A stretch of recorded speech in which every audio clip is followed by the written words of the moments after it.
Morning. मैं हरि प्रसाद चौहान, सहायक प्राध्यापक इतिहास, शासकीय महाविद्यालय कुसौर से। आज हम पढ़ेंगे बीए प्रथम वर्ष के द्वितीय प्रश्न पत्र के इकाई 1 का राष्ट्रीय राज्यों का उत्कर्ष।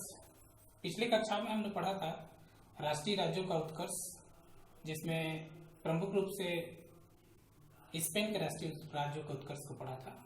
आज हम उसी अध्याय को आगे लेके जाएंगे और उस पर फ्रांस के राष्ट्रीय राज्यों के उत्कर्ष को पढ़ेंगे। पढ़ने से पहले मैं एक चीज मैं आपको बता दूं कि यदि आप विश्व इतिहास का अध्ययन कर रहे हैं तो कुछ प्रमुख किताबें हैं, जैसे कि जैनब माथुर का विश्व इतिहास है, दीनानाथ वर्मा जी का विश्व इतिहास है, यूरोप का इतिहास है। वैसे लाल बहादुर वर्मा जी की अच्छी किताबें हैं, बालकृष्ण पंजाबी जी की भी किताबें अच्छी है। बहरहाल अब अपने टॉपिक पे आते हैं कि फ्रांस का राष्ट्रीय उत्कर्ष कैसे हुआ। फ्रांस अन्य सबल राष्ट्रों की भांति मध्ययुगीन में भी यहाँ सामंतवाद विद्यमान था। सामंत ही शक्ति के स्रोत होते थे, राजा सामंतों पर आश्रित थे। चर्च समाज की सभी संस्थाओं में चर्च की प्रधानता विद्यमान थी। जनता की जितने भी सामाजिक जीवन के संस्कार थी उसकी पूर्ति चर्च के माध्यम से होती थी। चर्च का प्रभुत्व फ्रांस के समाज में विद्यमान था। व्यापार और वाणिज्य गतिशील नहीं हुए थे और इन्हीं सभी समस्याओं अभी भी फ्रांस कई सामंतों में बटा हुआ प्रदेश था, देश के रूप में अभी तब्दील नहीं हुआ था, विकसित नहीं हुआ था। तो मध्ययुगीन सामंतवादी व्यवस्था से आधुनिक युग की शुरुआत तक फ्रांस में कैसे एक सबल राष्ट्र के रूप में निर्मित हुआ उसका अध्ययन करेंगे। सबसे पहले हम फ्रांस की भौगोलिक स्थिति को देखते हैं तो यह यूरोप के पश्चिम भाग में स्थित है। उत्तर में बेल्जियम और लग्जमबर्ग है, पूर्व में जर्मनी, स्विट्जरलैंड, इटली और दक्षिण पश्चिम में स्पेन है। पश्चिम में अटलांटिक महासागर है, दक्षिण में भूमध्य सागर है तथा उत्तर पश्चिम में इंग्लिश चैनल द्वारा यहाँ घिरा हुआ एक प्रदेश है। अब इस भौगोलिक स्थिति पे यदि गौर करें तो यह जो भौगोलिक स्थिति था यह सुरक्षित नहीं था, क्योंकि यह 3 भागों से ही 3 तटों से ही सागरों से घिरा हुआ था। एक तट जो था स्थल तट था। यदि इंग्लैंड की बात करें तो महाद्वीप प्रदेश है, वहाँ चारों जो दिशाएं हैं वो समुद्रों से घिरा हुआ, जिसके कारण से वो युद्ध करने में उसको आसानी होती थी। इस दशा में यहाँ पर शक्ति और अधिकार जो था एक व्यक्ति पर आश्रित था, अर्थात जो शक्तिशाली होगा वही सुरक्षा दे सकता था। और हम देखते हैं कि कैसे युद्धों, संधियों और नीतियों से फ्रांस एक सशक्त राष्ट्र के रूप में, फ्रांस का एक सशक्त राष्ट्र के रूप में उत्थान हुआ। लगभग 1500 ईस्वी तक फ्रांस का राष्ट्रीयकरण हो चुका था और उसमें राष्ट्रीयता की भावना और देश प्रेम की भावना का विकास हो चुका था, जिसका केंद्र जो था राजा था। 14वीं और 15वीं सदी में यूरोप में एक महत्वपूर्ण घटना घटी थी। 1337 ईस्वी से लेकर 1453 ईस्वी तक 100 वर्षों का युद्ध हुआ, जिसे इतिहास में शतवर्षीय युद्ध भी कहा जाता है। यह फ्रांस के सिंहासन पर गद्दी हासिल करने के लिए फ्रांस और इंग्लैंड के मध्य लड़ा गया। प्रारंभ में इंग्लैंड को लगातार विजय मिली।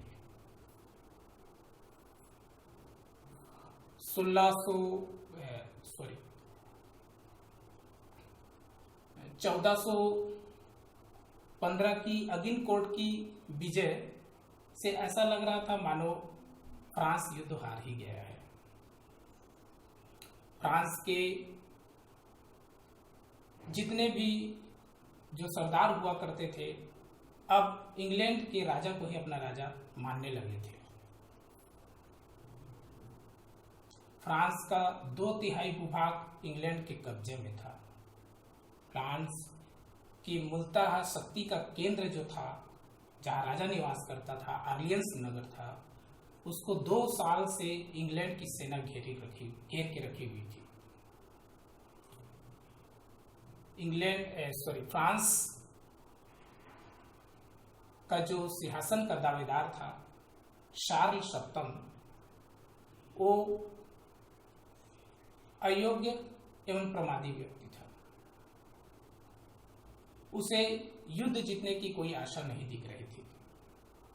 इस विपरीत परिस्थिति में एक महत्वपूर्ण घटना ने अंजाम दिया। मानो अंधकार में एक प्रकाश का आवरण हुआ। एक गरीब गांव की 17 वर्षीय लड़की, जिसका नाम जॉन ऑफ आर्क था, उन्होंने फ्रांसीसी सैनिकों में देश प्रेम और राष्ट्रीयता की भावना का विकास, प्रचार प्रसार शुरू किया।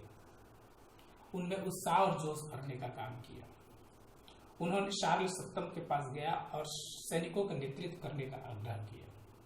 शार्ल सप्तम ने उन्हें यह अनुमति दी और देखते ही देखते जॉन ऑफ आर्क के कुशल नेतृत्व, उत्साह, देश प्रेम और राष्ट्रीयता की भावना का प्रचार प्रसार इतना व्यापक पैमाने पर हुआ कि 2 हफ्ता के अंदर ही ऑरलियंस नगर का घेरा इंग्लैंड को हटाना पड़ा और देखते ही देखते फ्रांस इस शतवर्षीय युद्ध में जीत हासिल किया। शतवर्षीय युद्ध के यदि परिणाम पर हम बात करें तो एक स्पष्ट चीजें सामने आती है। यह युद्ध काफी लंबे समय से लड़ा गया और इस युद्ध में फ्रांस की लगातार हार होते अंतिम समय में वह जीता और इसका श्रेय जो गया वो राजा को गया। साथ ही जॉन ऑफ आर्क को भी गया था, लेकिन राजा का नेतृत्व से ही यह जीत हासिल हुई थी, जिसके कारण राजा की जो गरिमा थी, जो गौरव था, वो बढ़ा। और इसके बाद फिर फ्रांस में राजाओं का दौर शुरू हुआ। सबसे पहले लुई 11वें की बात करें, 1453 में शतवर्षीय युद्ध खत्म हुआ था। 1461 से 1483 का काल था, लुई 11वें का काल था और इन्होंने वहां राजतंत्र को एक मजबूत आधार प्रदान किया और इन्हीं के समय में ही सबसे ज्यादा राष्ट्रीयकरण और एकीकरण का कार्य फ्रांस में हुआ, जिसके कारण लुई 11वें को फ्रांसीसी राष्ट्र निर्माता भी कहा गया है। उन्होंने देश में शांति और व्यवस्था कायम रखने का कार्य किया, व्यापार और वाणिज्य का प्रचार प्रसार किया, मध्यम वर्ग का सहयोग लिया और सामंतों का दमन किया, उनके गढ़ों को नष्ट किया, सामंती न्यायालयों को समाप्त किया, उसके स्थान पर राजकीय न्यायालयों की स्थापना की। चर्च पर अंकुश लगाने का भी उन्होंने कार्य किया, जहाजों का निर्माण कराया, नए बंदरगाहों का व्यवस्थित किया, एक सी मुद्रा लागू किया, नापतोल की पद्धति को भी एक किया और फ्रांस के राज्य की सीमाओं का विस्तार किया। इस प्रकार से लुई 11वें ने फ्रांस में निरंकुश राजतंत्र की एक नींव रखी और एक विस्तृत राज्य के रूप में फ्रांस का विस्तार किया। इसके कुछ कालांतर में एक और महत्वपूर्ण शासक आए, जिनको हम बोलते हैं हेनरी चतुर्थ। इनका जो शासन था वो 1589 ईस्वी से 1610 ईस्वी तक इन्होंने फ्रांस पर शासन किया। हेनरी चतुर्थ न केवल फ्रांस के इतिहास में एक महान राजा थे, बल्कि एक लोकप्रिय राजा भी हुए और इन्होंने ही वहाँ बुर्बो वंश की स्थापना की, जो आगे यूरोप के लगभग 200 वर्षों तक यूरोप के महत्वपूर्ण साम्राज्य वंश के रूप में हम देखते हैं। इनकी महत्वपूर्ण उपलब्धि ये थी कि इन्होंने राजा की शक्ति और गौरव को स्थापित करने का प्रयास किया। इनके पुत्र हुए लुई 13वें, जिनका शासनकाल हम 1610 से 1643 के बीच में देखते हैं। लुई 16वां जब गद्दी पर आसीन हुआ, उस समय उसकी उम्र 9 वर्ष की थी और 9 वर्ष की अल्प आयु में ही उनको राजा बनने का मौका मिला था। इसीलिए उनकी राजमाता मेरी द मेडिसी ने संरक्षण में शासन चला। मेरी द मेडिसी ने एक महत्वपूर्ण कार्य उन्होंने किया था कि वहां पर एक प्रतिनिधि संस्था थी जिसको स्टेट्स जनरल कहा जाता था। ये स्टेट्स जनरल का कार्य जो था वित्तीय कार्यों को देखना होता था, मतलब कर लगाने के लिए यहाँ से परामर्श अनुमोदन लेना होता था। और स्टेट्स जनरल के जो अधिवेशन था उसको मेरी द मेडिसी ने 1614 में समाप्त कर दिया। और इसके बाद फ्रांस की क्रांति 1789 ईस्वी में जो हुई, तब तक स्टेट्स जनरल का एक भी अधिवेशन नहीं हुआ। तो ये निरंकुश राजतंत्र की स्थापना में एक मील का पत्थर थी, जिसमें प्रतिनिधि संस्था का गला मोड़ दिया गया। 1617 में जब लुई 13वें बालिग हुआ, तब वह शासन अपने हाथ में लिया, लेकिन उसमें प्रशासनिक योग्यता और क्षमताओं का अभाव था। लेकिन लुई 13वें को एक कुशल, योग्य एवं कर्मठ व्यक्तित्व का साथ मिला। कार्डिनल रिशलू, जो कि 1624 में फ्रांस का प्रधानमंत्री बना, और कार्डिनल रिशलू की ही क्षमता और नेतृत्व से फ्रांस में राजतंत्र सुदृढ़ हुआ, सबल हुआ। कार्डिनल रिशलू ने के प्रमुख 2 उद्देश्य थे। एक, राजा को फ्रांस में संप्रभु बनाना। दूसरा, फ्रांस को यूरोप की राजनीति में सर्वश्रेष्ठ देश के रूप में तब्दील करना। फ्रांस में उस समय राजा को 2 वर्गों से खतरा था।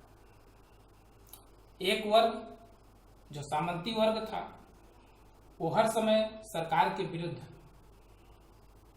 रणनीति तैयार करते थे, चालबाजियां करते थे। तो इन सामंतों के विरुद्ध रिशलू ने सबसे पहले कड़े प्रतिबंध लगाए, उनका दमन किया, उनके दुर्गों को नष्ट किया, उनके न्यायालयों को भी नष्ट किया, उनकी जागीरों को छीन लिया गया। इस प्रकार से सामंतों का उन्मूलन किया गया। और दूसरा, जो फ्रांस में एक वर्ग था, उसको काल्विन प्रोटेस्टेंट वादी वर्ग बोला जाता था, जिसको ह्यूगनाट कहा जाता था। इन पर भी कार्डिनल रिशलू ने नियंत्रण स्थापित किया, उनको भी समूल नष्ट किया।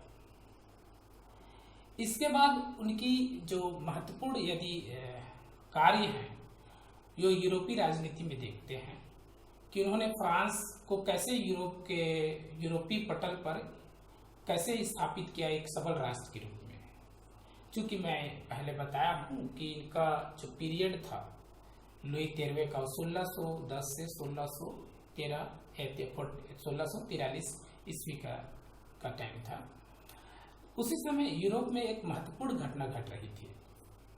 1648 में 30 वर्षीय युद्ध चल रहा था, जो कि 1648 ईस्वी के मध्य चला। कार्डिनल रिशलू और लुई 13वें को यह महत्वपूर्ण अवसर प्राप्त हुआ। यूरोप में कैथोलिक और प्रोटेस्टेंट धर्मों के बीच में धर्म युद्ध हो रहा था, जिसको 30 वर्षीय युद्ध के रूप में जाना जाता है। कार्डिनल रिशलू ने फ्रांस को इस युद्ध में हस्तक्षेप करने का अवसर दिया और फ्रांस ने यहाँ पर हस्तक्षेप किया और इन्होंने प्रोटेस्टेंट धर्म के पक्ष लेकर के युद्ध में शामिल हुआ। और 30 वर्षीय युद्ध के परिणाम के बाद हम देखते हैं कि यूरोप का जो सबल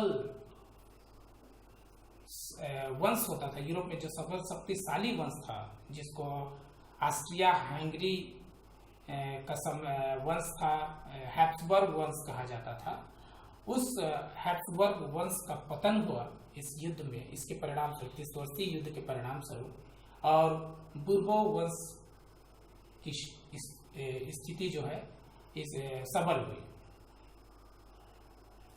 इसके बाद हम देखते हैं महत्वपूर्ण जो इस प्रकार हम देखते हैं कि कार्डिनल रिशलू ने फ्रांस में निरंकुश राजतंत्र को स्थापित एवं सुदृढ़ता प्रदान करने में महत्वपूर्ण भूमिका निभाई। उन्हें निरंकुश राजतंत्र का निर्माता भी कहा गया।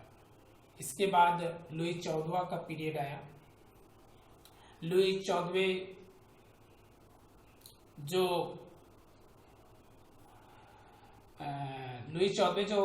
1715 तक ईस्वी तक शासन किए और इसके शासन काल में भी कार्डिनल मेजारिन का हम देखते हैं एक प्रधानमंत्री बने थे, जिन्होंने चूंकि ये भी अल्प वयस्क थे तो उनको शासन करने का मौका मिला था काफी लंबे समय तक। और उन्होंने एक महत्वपूर्ण जो कार्य किया था वह ये किया था कि उन्होंने उस समय एक न्यायालय हुआ था, फ्रांस में न्यायालय हुआ करता था जिसको पार्लिमा कहते थे, जो राजनीतिक और वित्तीय मामलों में हस्तक्षेप कर सकता था। उन्होंने राजनीतिक और वित्तीय मामले में हस्तक्षेप करने वाली जो संस्था थी पार्लिमा, उनको भी अंकुश लगा लिया। इस प्रकार से लुई 14वें के बाद लुई 15वें आए, फिर लुई 16वें जो 1789 में फिर उनको निरंकुशता के विरुद्ध फ्रांस की क्रांति हुई। इस प्रकार से हम देखते हैं कि फ्रांस किस प्रकार मध्ययुगीन परिस्थितियों से ऊपर उठ करके आधुनिक युग में एक सबल राष्ट्र बना। और उसमें चाहे लुई 11वें की बात करें, चाहे लुई 13वें की बात करें, हेनरी चतुर्थ लुई 13वें के प्रधानमंत्री, कार्डिनल रिशलू और कार्डिनल मेजारिन जो कि लुई 14वें के प्रधानमंत्री थे, किस प्रकार से निरंकुश राजतंत्र के निर्माता के रूप में उभरे और फ्रांस को एक सशक्त राष्ट्र के रूप में तब्दील किया। कैसे वहाँ के राजा लोग जो सामंत थे उसका उन्मूलन किया और चर्च की जो प्रधानता थी उस पर कैसे उन्होंने नियंत्रण लगाया और व्यापार और वाणिज्य का विकास और संरक्षण और प्रोत्साहन देकर के कैसे उन्होंने मध्यम वर्ग का समर्थन हासिल किया। आगे की कक्षा में हम इंग्लैंड के राष्ट्रीय उत्कर्ष के अध्ययन करेंगे।